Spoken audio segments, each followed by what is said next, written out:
아멘. 옆 사람 보고 인사 한번 하십시다. 참 잘 오셨습니다. 한 번 더 하십시다. 정말 잘 오셨습니다. 한 번 더 하셔요. 사랑하고 축복합니다. 우리가 인생을 살아가다 보면 한 번쯤은 자신의 과거를 돌아보게 됩니다. 특히 자신의 인생에 있어서 가장 잘 나가던 때, 그 자신의 인생에 있어서 전성기, 황금기라고 일컬어지는 때를 기억합니다. 그러다가 문득 현실의 자신을 이렇게 살펴보면, 그때와 이렇게 비교해 보면 참 자기 자신이 또 자신의 삶이 부족하다라고 하는 생각 때문에 좀 실망스럽기도 합니다. 이때 어떤 생각을 가지냐면, 한 번쯤 그때로 내가 돌아간다면, 그때는 이렇게 했는데 내가 그때로 돌아가면 이제 이렇게 하고 또 이렇게 하고 이렇게 해서 현재의 삶이 지금보다는 좀 더 나은 삶을 만들었으면 좋겠다라고 하는 생각을 갖게 됩니다.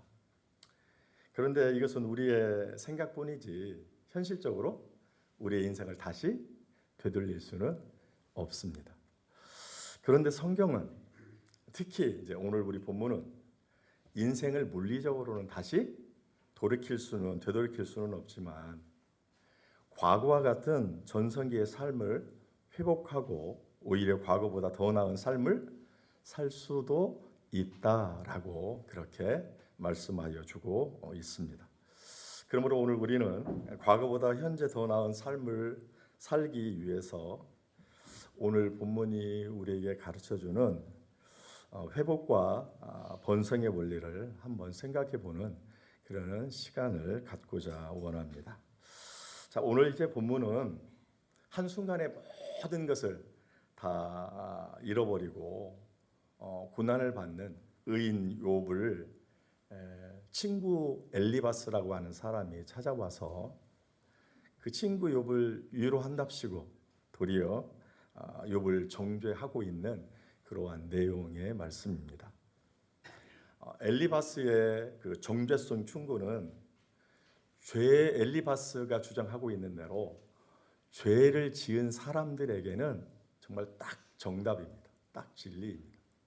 그러나 엘리바스가 욥에게 한 이 정죄성의 경고는 죄를 짓지 않은 이 욥에게는 합당한 말이 아니다라고 하는 것입니다. 욥기 1장 1절하고 8절 말씀을 보게 되면 하나님께서 욥을 어떻게 인정하시는가 할 때 하나님께서 욥을 온전한 사람이다, 바뀌기 전에는 순적한 사람이다 이렇게 이야기를 합니다. 두 번째로는 그는 정직한 사람이다 이렇게 이야기를 하고, 세 번째로는 하나님을 경외하는 사람이다 이렇게 이야기하고, 마지막으로 그는 악에서 떠난 사람이다 이렇게 얘기합니다. 그러니까 욥은 한마디로 하나님이 인정하시는 의인이라고 하는 사실입니다. 그러니까 죄인이 아니다. 물론 근본적으로는 죄인이지만 지금 엘리바스가 정죄하는 그러한 죄를 짓지 아니한 그러한 의인이다라고 이야기를 합니다. 그래서 엘리바스가 욥에게 한 그 정죄성의 권면은 죄 지은 사람들에게는 그게 딱 맞는 말이지만 욥에게는 맞지 않는 그러한 말씀이라고 하는 사실입니다. 그러함에도 불구하고 이 엘리바스의 말은 이제 보편적인 원리로서 합당한 말씀입니다. 특별히 죄를 지은 사람이 큰 어려움을 당했는데 그 어려운 사람이 다시금 자신의 삶을 회복하고 아주 복된 삶을 살아가기를 원하는 사람에게는 이 말씀이 진리라고 하는 그러한 사실입니다. 따라서 오늘 우리는 엘리바스가 말하고 있는 보편적 원리로서 우리가 어떻게 다시 우리의 인생을 회복하고 더 나은 삶을 살아갈 수 있는가라고 하는 그 원리를 좀 생각해 보려고 합니다.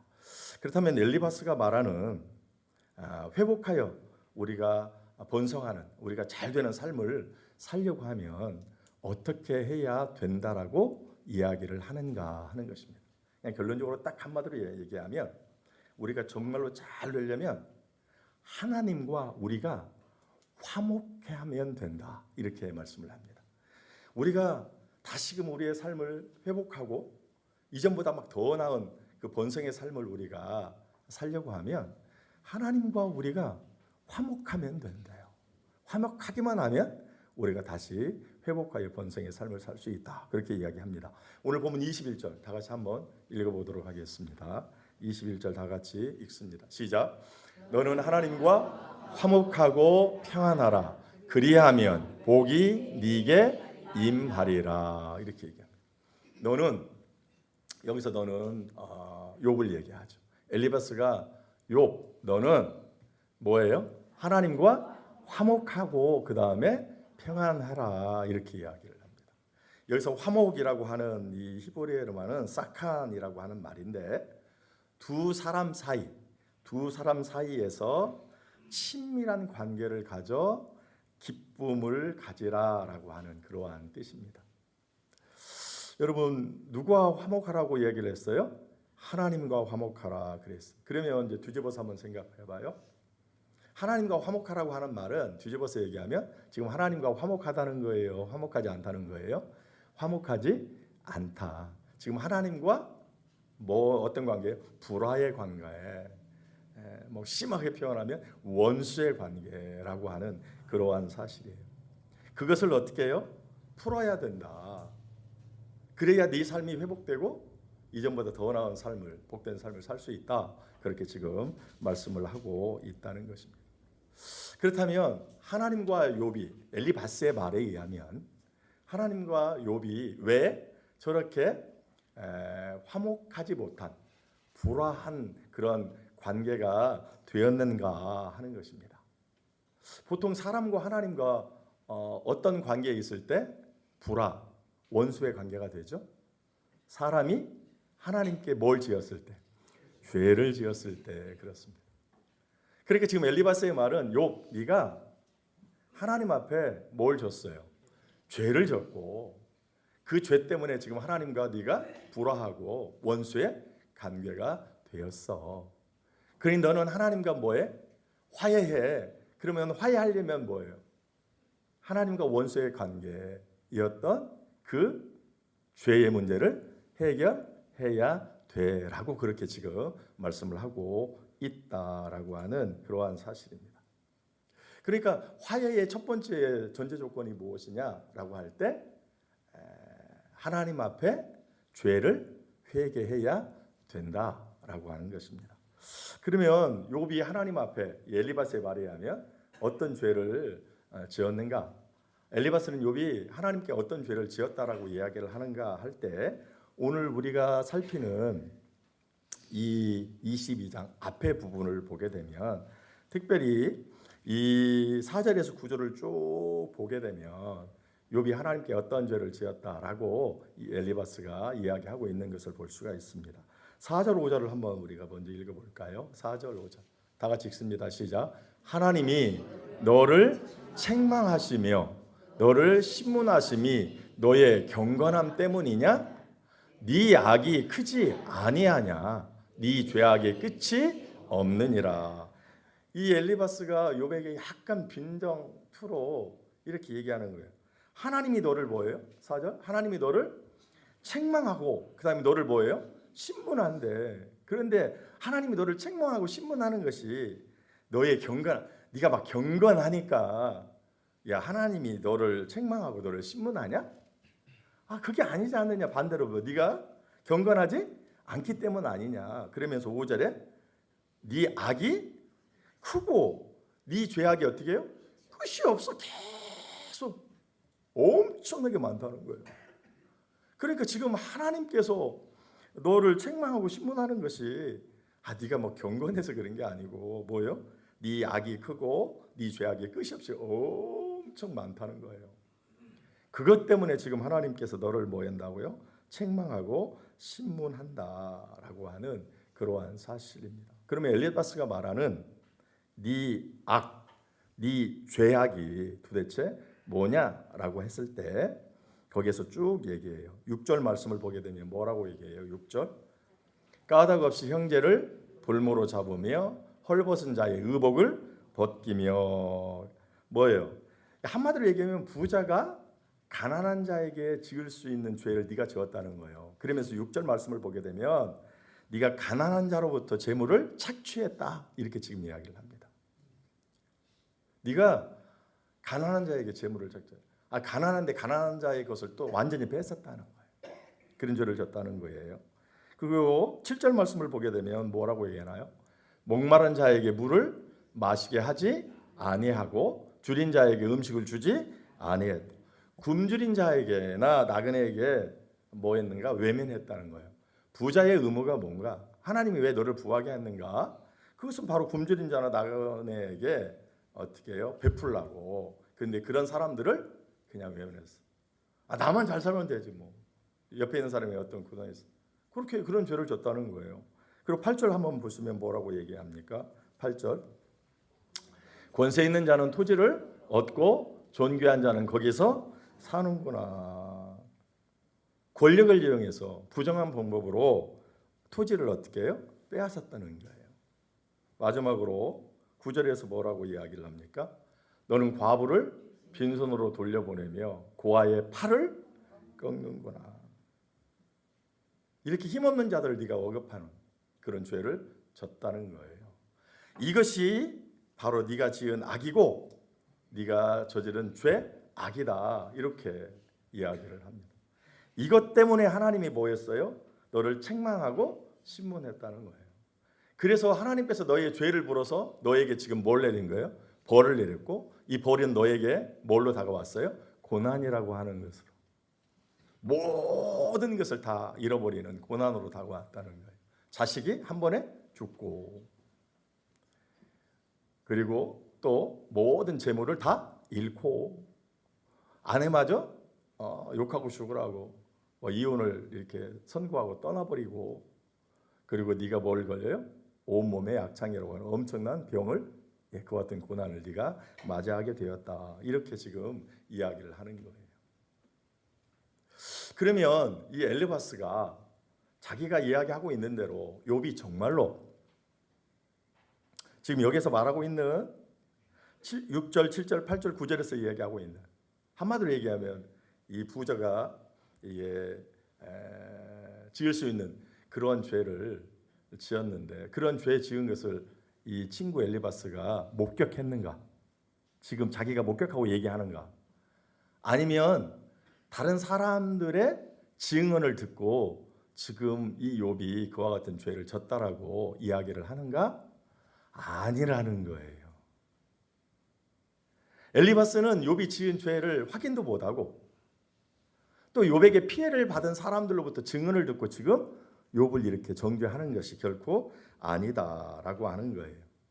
그는 욥이 당한 결과를 보고, 욥이 현재 당하고 있는 고난을 보고, 지금 네가 이러한 죄를 죄었다라고 지금 정죄하고 있는 거예요. 다시 말해서, 야, 네가 죄를 짓지 않았다면 하나님이 너를 신문하고, 그리고 또 너를 책망하고, 그리고 너에게 이와 같은 끔찍한 벌을 내렸겠냐? 네가 지금 이렇게 끔찍한 일을 당한 걸 보니 네가 모든 사람을 속이는 그러한 죄를 지었기 때문에 그런 거야. 그러므로 너는 죄인이야. 이렇게. 이게 당시에 보편적으로 조상적부터 가지고 있던 죄가 아니에요. 다시 말해서 인과응보론적 죄관. 인과응보. 무엇인가 원인이, 결과가 있으면 반드시 뭐가 있어요? 원인이 있는 거예요. 무엇인가 그릇이 다 깨졌으면 누군가가 어떻게 해요? 떨어뜨렸든지 외부의 충격에 의해서 흔들려서 떨어졌든지, 그러니까 깨진 거지 가만히 있는지 깨지겠냐? 이게 인과응보예요. 욥, 네가 이와 같은 지금 고난을 당한 걸 보니 내가 안 봤지만, 증언을 안 들었지만 너는 틀림없이 그와 같은 엄청난 죄를 지었을 거고, 그래서 하나님과 원수가 되었을 거고, 그래서 하나님께서 어떻게 원수에게 벌을 내려서 네가 지금 이와 같은 고난을 당하는 거다. 이렇게 지금 이야기를 하고 있다라고 하는 그러한 사실입니다. 앞서 말씀드린 대로 엘리바스의 얘기가 욥에게는 해당되는 말은 아니나 욥 위에 다른 사람들이 죄를 지은 사람들에게는 이 말이 딱 맞죠. 우리가 하나님 앞에 아까 엘리바스가 이렇게 나열한 그런 죄를 지으면 하나님이 어떻게 하시겠어요? 당연히 그 죄를 물으시죠. 그리고 죄에 대하여 하나님이 징계하시되 아주 심하게 징계를 하시죠. 예. 그러면서 엘리바스가 그렇게 얘기해요. 그럼 이와 같은 죄를 지어서 이와 같은 하나님께로부터 원수가 되어서 원수에게 되리는 하나님의 엄청난 진노로 네가 이와 같은 엄청난 고난을 받는다면, 즉 모든 것을 다 잃어버렸다면 이제 이렇게 살 수는 없지 않는가? 이 어려움에서 다시 회복해야 되지 않겠는가? 그래서 이전보다 더 나은 삶을 살지 않아야 되겠는가? 그러려면 어떻게 해야 되는가? 어떻게 해야 된다고요? 한마디로 얘기하면 화목해야 돼. 하나님. 화목의 첫째 조건이 뭐냐? 너의 잘못을 하나님 앞에 철저히 회개해야 된다는 거예요. 그래야 하나님께로부터 용서함을 받고 너의 모든 것들을 다시 회복받을 수 있고 이전보다 더 나은 삶을 살 수 있다 하는 거예요. 그래서 23절에서 그렇게 얘기해요. 23절. 다 같이 읽습니다. 시작. 네가 만일 전능자에게로 돌아가면 네가 지음을 받을 것이며 또 네 장막에서 불의를 멀리하리라. 보니까 네가 만일 전능자에게로 뭐요? 돌아가면, 여기 돌아가면이라고 하는 말이 뭐냐라고 할 때 바로 회개라는 말이에요. 여러분 히브리어로 죄가 뭔가라고 했을 때 하마르티아라는 말이에요. 죄는 뭐라고요? 하마르티아라는 말인데 화살을 이렇게 쓸 때 그 관역을 맞추려고 쓰잖아요. 근데 화살을 탁 쐈는데 화살이 이 관역에 가서 딱 맞아야 되는데 관역으로 안 가고 어떻게 해요? 옆으로 슉 가잖아. 이것을 하마르티아, 이게 바로 죄라는 거예요. 하나님이 이렇게 살아가기를 원하는데, 하나님 말씀대로 살아가기를 원하는데 하나님 말씀대로 살아가지 않고 어떻게 해요? 옆으로 삐딱하게. 이게 죄예요.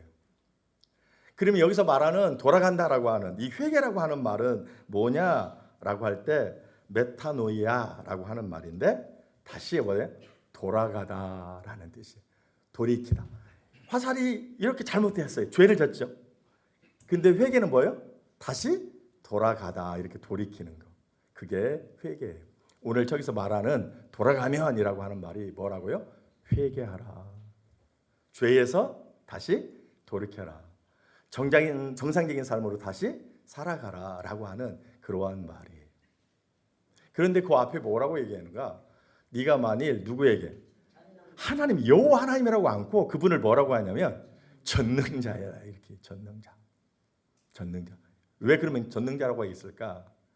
하나님께서 너가 이렇게 돌이키면, 회개하는 삶을 살면 전능자, 하나님 능력이 많아. 그래서 너를 위해서 뭐예요? 모든 것을 다 해줄 수 있어. 그래서 특별히 전능자라고 하는 말을 쓰는 거예요. 그럼 너를 위해서 뭘 해주는가?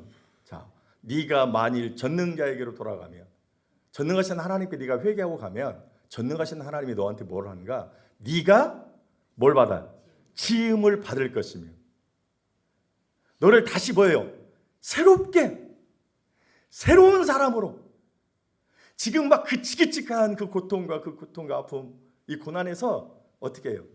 새롭게 너를 지어지듯 새롭게 너를 지은다는, 다시 회복시켜 주실 것이다. 그렇게 하나님의 말씀을 하고 계시는 거예요.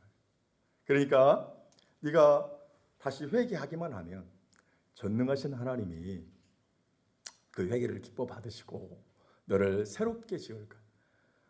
너를 새롭게 과거보다 더 나은 삶으로, 과거보다 더 나은 복된 삶을 살 수 있도록 하나님이 그렇게 만들어 주신다라고 그렇게 말씀을 하고 있는 것을 볼 수가 있습니다. 그렇습니다. 내가 입술로만 하나님 잘못했습니다, 이게 아니라 정말로 마음으로, 그리고 실제 우리의 삶의 모습이 달라지면, 내가 잘못된 삶을 내가 하나님께 잘못했습니다 하고 여전히 그 죄 짓는 삶이 아니라 입술로 고백할 뿐만이 아니라 실제로 나의 삶을 돌이키면, 죄를 완전히 끊어내 버리면 하나님께서 용서하시고 하나님께서 우리를 새로 지어주신대. 새롭게 회복시키시고 이전보다 더 나은 삶을 살 수 있도록 하나님께서 그렇게 하신다라고 말씀을 하고 있습니다. 오늘 우리도 마찬가지입니다. 여러분 삶이 지긋지긋하십니까? 나는 왜 이렇게 이런 삶을 사는가? 난 싫어. 내가 내 자신을 봐도. 혹시 그 원인이 하나님과의 관계에서 하나님 앞에 내가 혹시 죄를 지어서 그런 것은 아닌가? 주의를 지키는 문제나 예배하는 문제나 주 앞에 드리는 예물의 문제나 섬김의 문제나 사람과의 관계에서 원수를 용서하지 못하는 그런 모습이라든지 다른 이웃들에게 큰 상처를 주는 모습이라든지 이런 것과 관련해서 내가 잘못해서 그 잘못의 결과로 하나님께서 나의 삶을 이렇게 힘들게 만드시는 것은 아닌가라고 하는 생각이 들거든. 그래서 나의 삶이 정말로 싫거든. 내가 이런 삶을 좀 살고 싶지 않거든. 정말 나도 반듯한 삶을 좀 살고 싶기를 원하거든. 오늘 전능자이신 하나님께 우리가 돌아가기만 하면 주 앞에 그 모든 문제들을 다 내어놓고 철저히 회개하고 그리고 나의 삶을 완전히 바꾸면 전능하신 하나님께서 나를 새롭게 지으신다. 이 지긋지긋한 삶에서 나를 탈출시켜 주시고 내가 꿈꿨던 그런 엄청난 복된 삶을 하나님께서 우리에게 허락해 주신다라고 하는 그러한 사실입니다.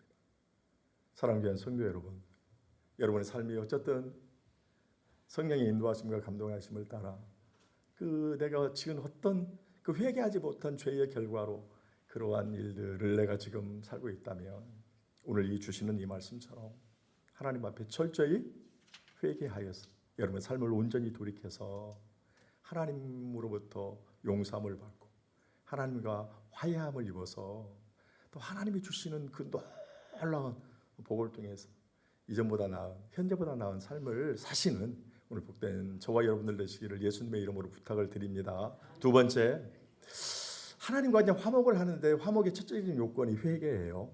그럼 두 번째는 뭘 해야 되는가? 말씀에 대한 순종이라 그렇게 이야기를 하고 있습니다. 자, 22절 한번 보겠습니다. 22절 다 같이 읽습니다. 시작. 청하건대 너는 하나님의 입에서 교훈을 받고 하나님의 말씀을 네 마음에 두라. 자, 먼저 뭐라고 해요? 네 하나님의 입에서 교훈을 받고, 그러니까 하나님의 말씀을 받아요. 자, 내가 어려워요.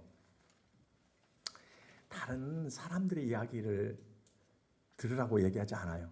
뭘 받아요? 하나님의 말씀을 들으라고 이렇게 얘기해요. 그럼 하나님의 말씀이 어디에서 선포돼요? 교회에서요. 하나님 안에서. 하나님의 입에서 나오는 교훈을 받아. 그리고 그냥 받고 끝나는 게 아니고 뭐예요? 그 하나님의 말씀을 내 뭐에? 마음에 두라는 거예요. 내 마음을 두라. 자, 왜 하나님의 말씀을 받고 내 마음을 그 말씀을 내 마음에 이렇게 두라고 할까? 왜 내 마음에다 내가 그 말씀을 다 이렇게 간직하라고 이야기를 할까 하는 것입니다. 지금 엘리바스의 이야기에 의하면 이 욥이 이와 같은 고난을 당하는 것은 뭐를 졌기 때문에 그래요? 죄를 졌기 때문에 그것 때문에 하나님과 원수가 됐고 그래서 원수인 욥에게 하나님이 징벌을 내려서 엄청난 고난을 당하고 있다 얘기하잖아요. 그래서 말씀을 두라고 하는 이유는 첫째로 이 말씀이